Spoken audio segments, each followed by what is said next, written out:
তাহাউর রানাকে জীবিত অবস্থায় ভারত পেয়েছে, মানে এবার তাহাউর রানাকে ধরে কান টেনে মাথা আনবো আমরা। দাউদ ইব্রাহিমকে আনবো, হাফিজ সঈদকে আনবো, যাদের আনতে পারছি না তাদের আনার জন্য সার্জিক্যাল স্ট্রাইক করব। আমরা পাকিস্তানকে এবার সবক শেখাবো। কি এমন জানে তাহাউর রানা? তাহাউর রানা 26/11 মুম্বাই হামলার নেপথ্যে পাক যোগ রয়েছে এটা এস্টাবলিশ করতে পারে। সারা পৃথিবীতে পাকিস্তানের অনেক বন্ধু দেশ আছে, তারা মাঝে মধ্যেই বলে, এমনকি আমেরিকাও অনেক সময় বলে না না না না তোমরা একদম নির্দিষ্ট ডকুমেন্ট নিয়ে এসো, তখন আমরা মানবো পাকিস্তান যোগ আছে। পাক যোগ যে প্রমাণ, সেই প্রমাণটা একেবারে তাহাউর রানার কনফেশন বা জবানবন্দি থেকে ভারতের গোয়েন্দারা পাবে।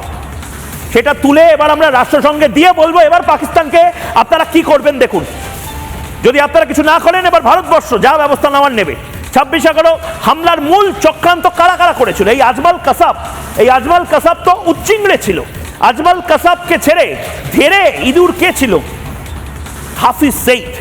এই হাফিজ সঈদ আর এই তাহাউর রানা, এই দুজনকে এবার আমাদের পাতিয়ালা হাউস কোর্টে একসঙ্গে আমরা দেখতে চাই, ভারত দেখতে চাই। হামলার নেপথ্যে আইএসআই পাক সেনা ছিল। আইএসআই কি? পাকিস্তানের গুপ্তচর সংস্থা। পাকিস্তান সেনা যদি সরাসরি যুদ্ধ ঘোষণা করে থাকে 26/11 সময়, এবং এটা আমরা সারা পৃথিবীতে প্রমাণ করতে পারি, আমরা পাকিস্তানকে রেখেছি কেন এতদিন?